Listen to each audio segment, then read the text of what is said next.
let me ask you all a very tough question. When does mindless fun stop being fun and start being just plain idiotic? It's said that there's a fine line between genius and insanity, but I believe the line between goofball hilarity and mind-rotting stupidity to be razor thin. Compounding the matter is that this separation varies from person to person, but I believe that there is a measuring stick for one's own personal tolerance. Do you like Jackass or not? When you think about it, there is no more pure example of immaturity and sophomoric humor than Jackass. I mean, come on, they did an entire bit where they launched Steve-O into the air inside a dogshit-filled porta-potty. I'm not going to show you this because, one, I'm fairly certain that it's against YouTube's content standards, and two, do you really need to see it to believe that they did it? Still, Jackass has its share of supporters and detractors, but what makes it unique is that both of these groups fall into their camp for the same reason. Because they do gross, immature shit. And while this reasoning speaks more to one's own individual taste than anything else, it does lead to another good question. If there are people that like these kinds of stunts and humor, why doesn't it translate to other films that share similar scenes? For instance, there's a scene in movie 43 where Anna Faris asks her real-life husband Chris Pratt to poop on her for sexual gratification. And the joke winds up being that he eats a lot and has to take a crap real bad, but she wants for it to wait. Yes, there is a scene in movie 43 where Chris Pratt poops on his wife. Never forget that. And yet, one falls flat on its face and the other is the grand finale of an entire franchise. Both are ostensibly scenes where people get shit on them, but they have completely different effects. Even people who don't like Jackass are compelled to at least look upon that scene favorably compared to movie 43. Why is that?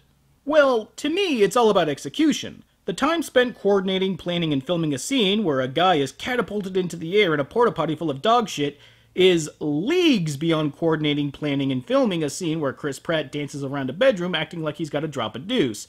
And that is where the line is. Even the most inane and idiotic stunts and jokes can be filmed and executed with all the grace and technical acumen of Stanley Kubrick. The idea here is that nothing is so base and vulgar that it can't be shot, written, performed, or otherwise made with professional skill.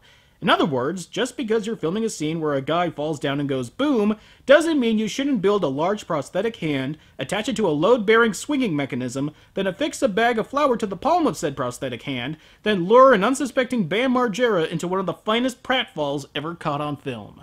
High five!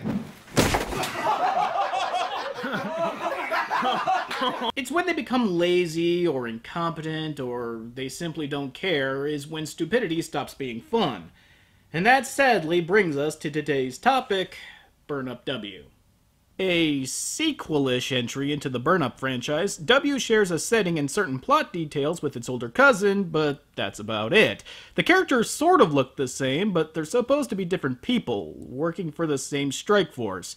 Why couldn't they be the same people again? Especially since ADV decided to cast the same people as last time, so they might as well be the same characters.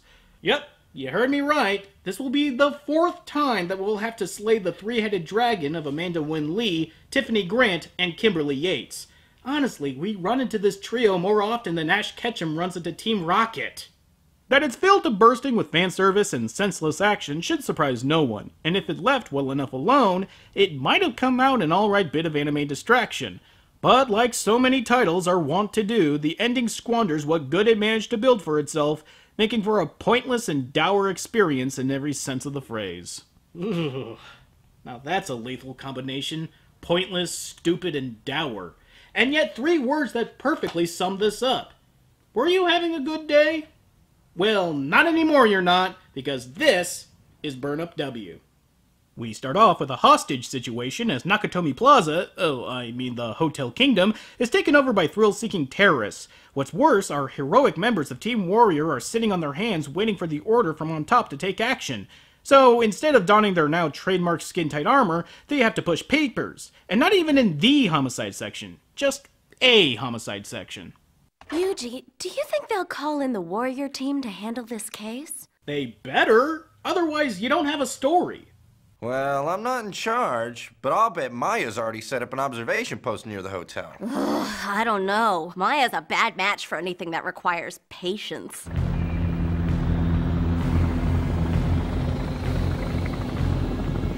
Jesus. Looks like subtlety ain't her game either. Man, sometimes you just gotta love the blatancy of it all. See this frame right here? What you are seeing is an image through the eyes of Masami Obari, who is looking through the eyes of Frank Miller, who is looking through the eyes of Rob Liefeld. You immediately notice the heaving, sweaty breast, sure, but neglect the mangled, broken finger and thumb of her right hand. I think it's time we add an addendum to my famous law of breasts. Tits have a way of making themselves noticed and distracting. And speaking of distracting, looks like the terrorists are finally listing their demands. The following demands must be met to guarantee the safety of the hostages. Okay, is it money or people? Demand one! The manager of the TC Giants must publicly prostrate himself and apologize for his team's slump this season! You know, the Nationals are only about 4 losses away from this happening in DC. Thus concludes my triennial baseball joke for 2015. See you all in 2018! Yup, the list of demands are a complete joke, including having every surfer's board broken and a pop singer doing a nude bungee jump from a helicopter. Team Warrior aren't buying this for a moment, but the hostage situation is proving only to be a front. Seems the real threat is going on at the top of the hotel, where Kaho Mizuki is holding an impromptu business meeting, selling them all, Keel Lorenza's visor? But when has plot meant anything in this show? Time to jam in some painful sexual innuendos. Please, sir, excuse me, but there's something I must tell you. What? What's the matter? It's not sex. I haven't done it for such a long time. Such a long, long Oh, time. Miss Rio. It's not sex. Right, so how can I help you, Rio? If I give in, will you hold it against me? Regulation. No!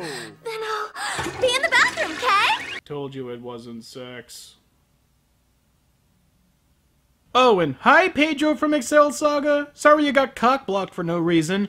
Anyway, the team congregates and goes over what they know and formulate their own plan of attack, using their demands as a window of opportunity. Maki, can I do it now? Whoa. Please, let me shoot someone. Stay at your post! Oh, I can't wait any longer. I get why she's swinging her tits for the camera, but why did they intentionally crop out her face so that she's nothing but tits? This character is unbelievable. She only really has one characteristic to her, that she's bloodthirsty and is always itching to shoot someone, and that's it. Otherwise, she's here to be ogled at in the most pandering, flagrant way imaginable. I mean, at this point, it's not even sexual. It's almost a surreal joke the way the anime bends over backwards to try to turn this character into an object of visual gratification. I mean, what's next? She's sucking on a— oh, come on! Still, the plan is set in motion as the terrorist demands are met, but the deed has already been done as Kaho has adjourned their impromptu business meeting. Seems the clientele are just in love with her new virtual drug and are eager to invest. Are you sure this is a good idea, Chief? What guarantee do we have that some of those representatives won't tell the police all about us and the virtual drug? Don't worry, they won't talk. I printed a subconscious gag order in their brains. Well, if you could do that, why even bother with the illusion of free choice at all? Just imprint the order to invest in the drug and bam, instant capital. Hell, why even stop there? You apparently have the ability to make anyone do and say anything just by wearing a set of Google glasses. So why are you wasting this on something like virtual drugs? I mean, honestly, the whole racket seems like it's doomed to fail, considering it requires people to have what has to be an expensive little gadget just to ingest it. All I'm saying is I'm pretty damn skippy that meth sales would completely tank if everyone had to buy an Oculus Rift. So the team manages to capture the terrorist by having Rio here pose as that idol singer, which means yes, she bungee jumps seemingly nude, except not, and the day is saved. But Kaho remains at large and only Team Warrior's leader has any inkling that there are any loose ends. But those all have to be tied later because the worst possible thing has just happened. Are you all sitting down?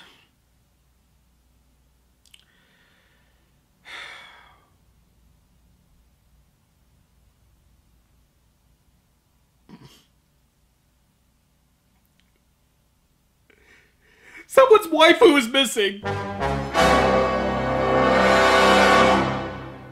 Yes, Ryo's annoying sorta boyfriend is convinced that the simulated character that he's been carefully courting in a virtual world has up and disappeared. And who better to be on the case of a missing fictional character than a SWAT team? Laugh all you want, Philistines! But you'd want the same thing too if your creepy, fetishized imaginary girlfriend went missing as well. Have you no heart? How can a program be a celebrity? She's just a bunch of data files. No kidding. Real dream girls think stuff like that's pretty funny. No. Maria's much more than just a computer program. She has free will and self-awareness and charm, and she's an individual, and she's a real person. I mean, I got a pillow with her naked and spread eagle on it. What more proof do you need? I mean, what's a body pillow? The rest of Team Warrior doesn't seem to care about the missing waifu, but perhaps they should, since the data belongs to none other than Kaho, who apparently needs her for the distribution of her drug, for some reason. And when she finds out that the waifu has escaped in a ridiculously well-endowed pleasure bot body, she is left with little option but to send out her Ada Wong gynoid. Making things more complicated is that the waifu decides to hold herself ransom, thus getting the attention of Team Warrior and their new android defense unit, who have been working on... Okay, what the fuck? Hold on! No fucking way. That is just plainly Unit 1. Look, it's got the right color scheme, it's got the horn, it's Unit 1! Why is it Unit 1? It's never used as a parody, and outside of its existence, there are no other references to Evangelion. So what in the hell is Unit 1 doing here? I dug deeper into this, and I found out that the first episode of Evangelion was released in Japan in October of 1995, and Burn Up W was released in April of 1996. That's 6 months of separation, but animation takes way longer than just 6 months. More than likely, Burn Up W was in development way longer before Eva came out, and since I can see no overlap between the people who worked on either project, I can only conclude that this is one of the biggest anime coincidences I have ever seen. The biggest anime coincidence I've ever seen? Well... Literally the very next scene after we're introduced to Unit 1 Alpha, we cut to a monument filled with people's names. This is always fun when it happens. English names in anime. Quick, let's see if we can find some cameos here. Okay, let's see. Oh, John Hall and Daryl Oates. I can go with that. Hey, no credit for half answers there, anime. There has to be a my in front of that Sharona for it to count. But alright, moving on. Lee Chan, Jackie John, not the cleverest of references, but appreciated all the... What in the... Paula Dean? Paula Dean? Of all the names that were shown, the one that is not only a real name that belongs to a real person, also just happens to be the name of the butter golem that used to haunt the Food Network. What in the hell is Paula... That was close. Nearly said her name 3 times there. Let's just move on. Ryo tries to deliver the ransom money to the waifu, but Ada drops in and takes her hostage. Luckily, the rest of Team Warrior has Ryo's embarrassingly unclothed back, and lo and behold, they bring along Unit 1 Alpha, because a gigantic robot can only help a small-scale situation like this. The so-called Gigante, spelled wrong of course, winds up malfunctioning and collapses the bridge it's on, crushing both Ada and waifu. But don't worry, waifu lives on in El Gigante. But all of that doesn't matter. No, I don't mean the fact that the waifu lives on in El Gigante. I mean the last 2 episodes. Yeah, I'm serious. Just listen to the beginning of the 3rd episode. At 2:17 a.m., the Police Town Special Task Force successfully staged a raid on a computer smuggling operation.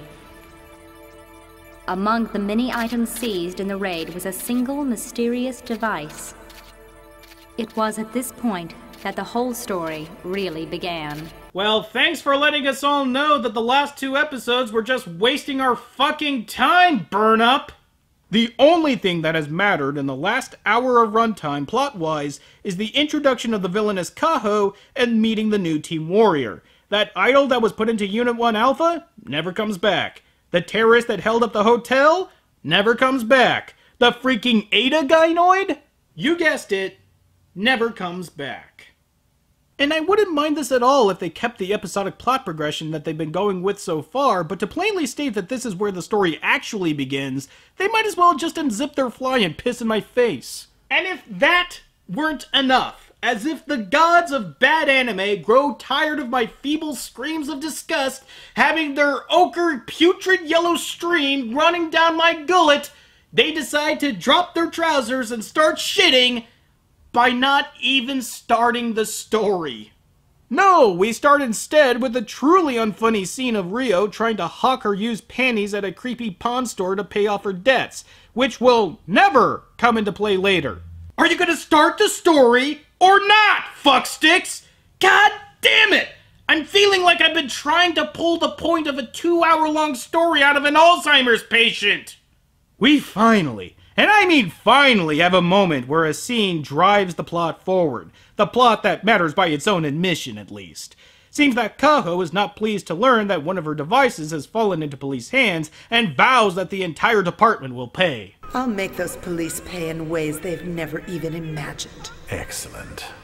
Tell Cerberus to open the gates of Tartarus. Cerberus guarded the gates of the underworld, not Tartarus. And no, they're not the same thing.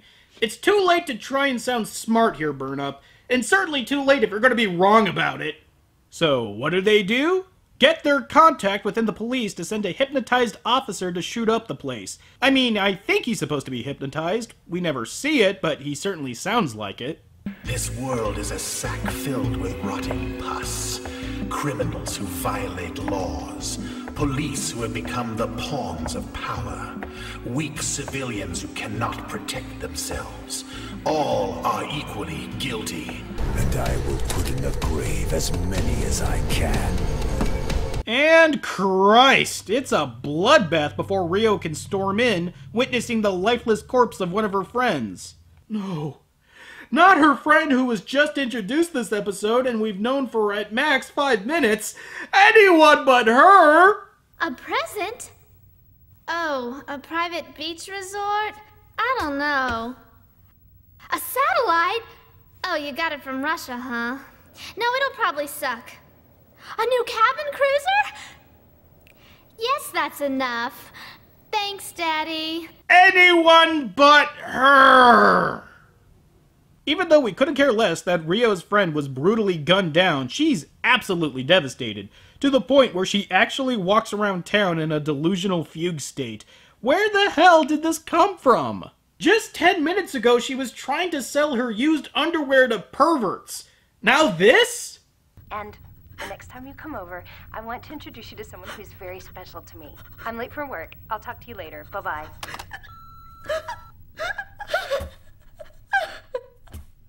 The tonal whiplash here is just mind-boggling.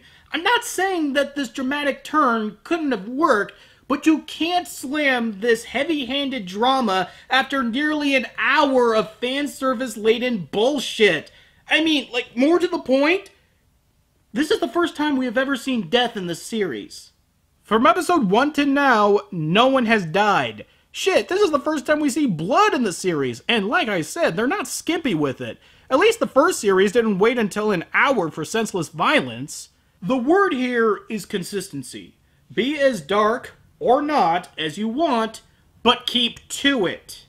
Since that didn't get the message through, and really, what was the point of sending a rando police officer to shoot up the accounting office instead of, you know, sending him to retrieve the device, Kaho instead sends Vulcan Raven Mark III and everyone's favorite anime villain cliche, the Quap, knife-wielding agile psycho.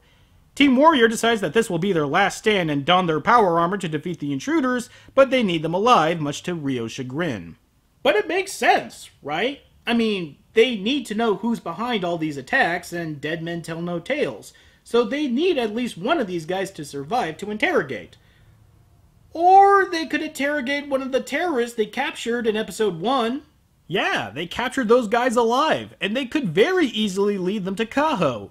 So why don't they? Dunno! And don't even try to make excuses for the anime by saying that she would have probably put a gag order on them to keep them from talking just like those executives. If she did it, then the anime would have told us she did it, like they told us about the executives. Chances are the only reason why she didn't do it was because the creators didn't think about it. Because the anime is stupid. So, the two gung-ho guns march off, but they become separated by the facility's partitions. Rio! I'm okay. Look, we can still outflank them. Let's take a big bite out of crime. That's it! I draw the line at useless McGruff the Crime Dog references. Fast forwarding to the end! Not like there's really anything to say. Both women take out their respective psychopath, they corner the traitor, and Kaho mocks them through a comm link before disappearing. The end! What? Well, that's how the whole thing ended. Thorough information control imposed by upper management resulted in the incident being covered as a munitions accident by the news media. That, of course, drew a certain amount of unwanted attention, but nothing compared to what would have happened had the real truth been revealed. Chisato's death was merely a footnote, unnoticed and forgotten. Was this epilogue really necessary? It's not enough that the villain got away and nothing is resolved. No, we gotta know that the woman that died was buried and forgotten like Eleanor Rigby. Fuck this in every possible way. Not only is Burn Up W not funny, not well told, and annoying, it ends on an unnecessary downbeat note for no narratively sound reason. Oh, and the last bit that truly punts this hunk of crap out of the stadium is that this was followed by yet another Burn Up series, Excess, that's basically the same story told again, but this time as an actual television series. So there is no reason to watch this. At all. We began this episode talking about shitting yourself, and if there's a better place to return to after an ending like that, then I don't know it. If all you want in your anime is busty chicks kicking ass, there are certainly way better anime out there than Burn Up W. At least ones that don't pull an X and have a tragedy for tragedy's sake. But, speaking of tragedy, the biggest one is still waiting for us. Oh yeah. Till next time.